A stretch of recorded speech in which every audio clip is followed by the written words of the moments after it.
दोस्तों, कहानी बहुत जबरदस्त है, ध्यान से सुनिए। एक राजा था। वह बहुत न्यायप्रिय तथा प्रजावत्सल एवं धार्मिक स्वभाव का था।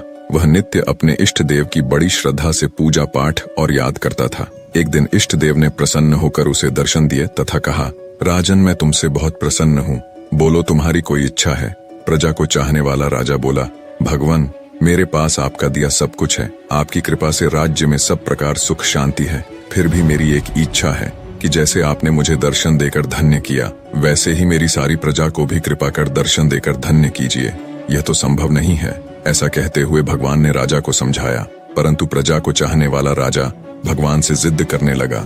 आखिर भगवान को अपने साधक के सामने झुकना पड़ा और वे बोले, ठीक है, कल अपनी सारी प्रजा को उस पहाड़ी के पास ले आना और मैं पहाड़ी के ऊपर से सभी को दर्शन दूंगा। ये सुनकर राजा अत्यंत प्रसन्न हुआ और भगवान को धन्यवाद दिया। अगले दिन सारे नगर में ढिंढोरा पिटवा दिया कि कल सभी पहाड़ के नीचे मेरे साथ पहुंचे, वहां भगवान आप सबको दर्शन देंगे। दूसरे दिन राजा अपने समस्त प्रजा और स्वजनों को साथ लेकर पहाड़ी की ओर चलने लगा। चलते चलते रास्ते में एक स्थान पर तांबे के सिक्कों का पहाड़ देखा।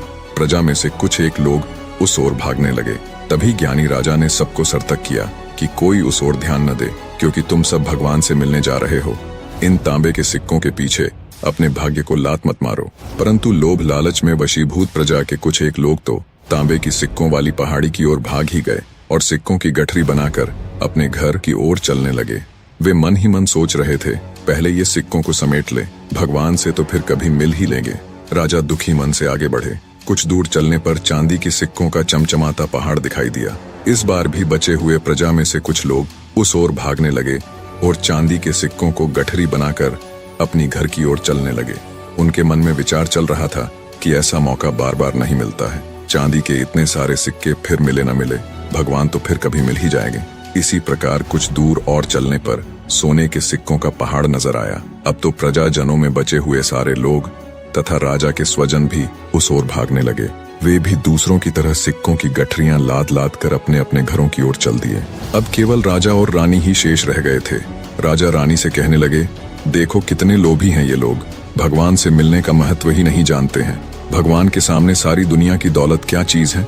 सही बात है, कहते हुए रानी ने राजा की बात का समर्थन किया और वह आगे बढ़ने लगे। कुछ दूर चलने पर राजा और रानी ने देखा कि सप्तरंगी आभा बिखरता हीरों का एक बड़ा सा पहाड़ है। अब तो रानी से भी रहा नहीं गया।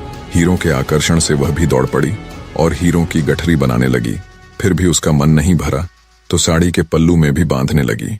वजन के कारण रानी के वस्त्र देह से अलग हो गए, परंतु हीरों की तृष्णा अभी भी नहीं मिटी। यह देख राजा को अत्यंत ही ग्लानि और विरक्ति हुई। बड़े दुखद मन से राजा अकेले ही आगे बढ़ते गए।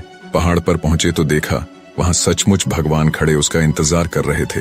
राजा को देखते ही भगवान मुस्कुराए और पूछा, कहाँ है तुम्हारी प्रजा और तुम्हारे प्रियजन?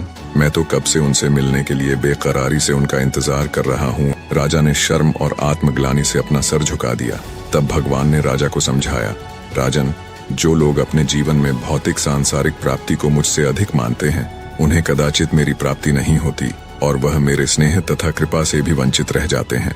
निष्कर्ष, जो जीव अपनी मन, बुद्धि और आत्मा से भगवान की शरण में जाते हैं और सर्व लौकिक संबंधों को छोड़ के प्रभु को ही अपना मानते हैं, वो ही भगवान के प्रिय बनते हैं।